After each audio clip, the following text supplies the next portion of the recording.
Today, a letter was read on the floor of the Senate by the Senate President, Dr. Bukola Saraki. The letter was transmitted by the presidency. It's a nomination of 27 resident electoral commissioners for INEC. There are 33 openings for the position, 27 nominations sent. Let's get a closer look at the list now and the signature on that list. If you look at that letter is being signed by the Vice President, who in that letter is being referred to as the acting president.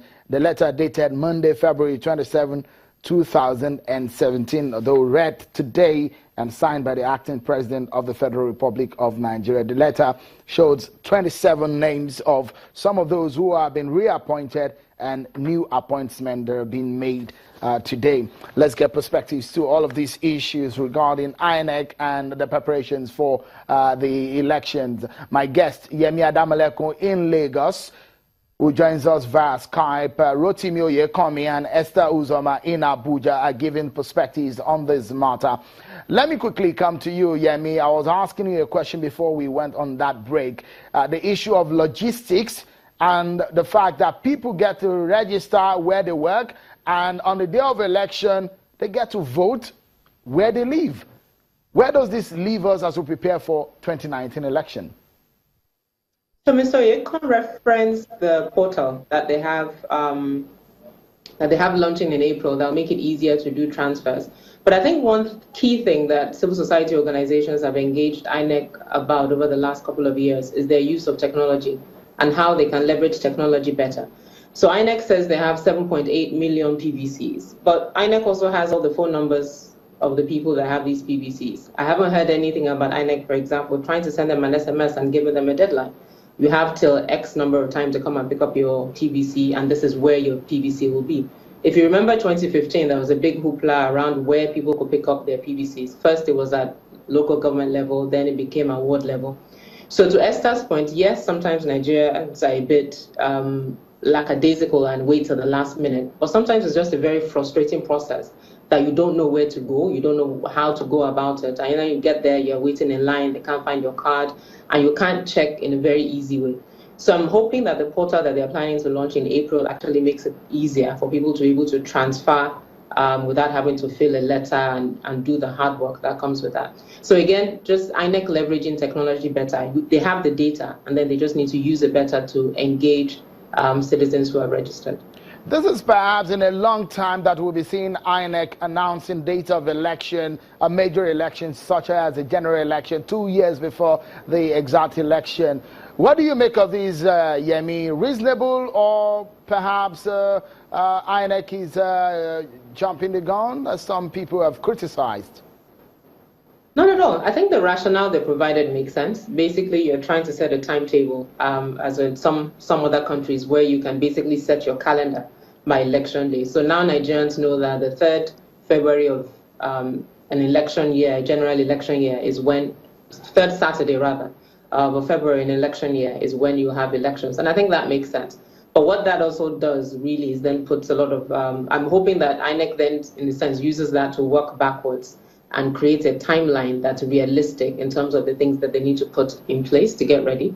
For CSO community, it gives us a time frame. Right now, as you said, we're less than 2 years away. And then from political parties, I hope they choose to spend less time in courts and more time actually engaging people who they want to vote for them. 2 years into the life of one government. Esther, if I may come to you and probably throw you the same question, do you think that this favors, or how do you think that this will play out for INEC, for example? So much pressure because the budget for that election may not be ready. Does it make sense? Is it commonsensical for INEC to take that move? Some people say it was an audacious one.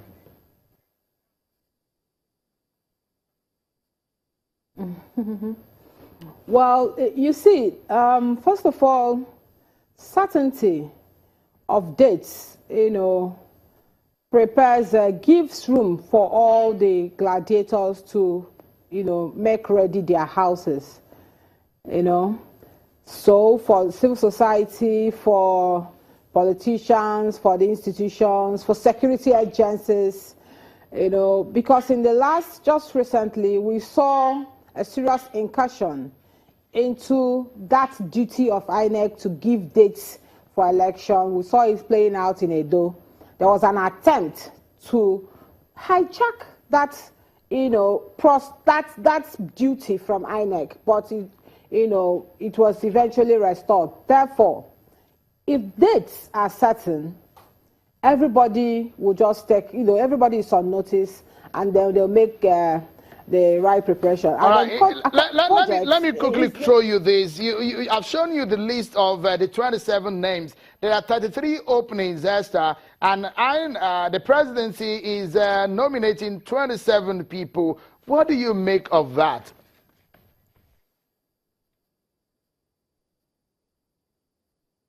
Well, 27 out of 33 is not bad. It's been long coming. We've waited for it, just like we're waiting for rain in Abuja that finally rained today.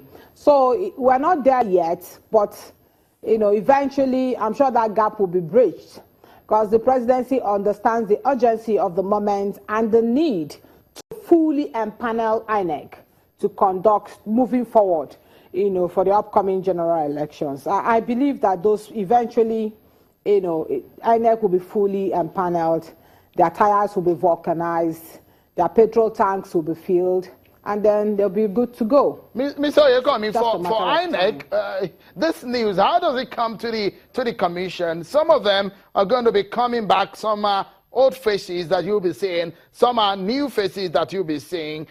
How does this news get to, how does INEC receive these news in the first place that you heard today, that the Senate has read a list of 27 nominees, and the openings, exactly how many openings do you have?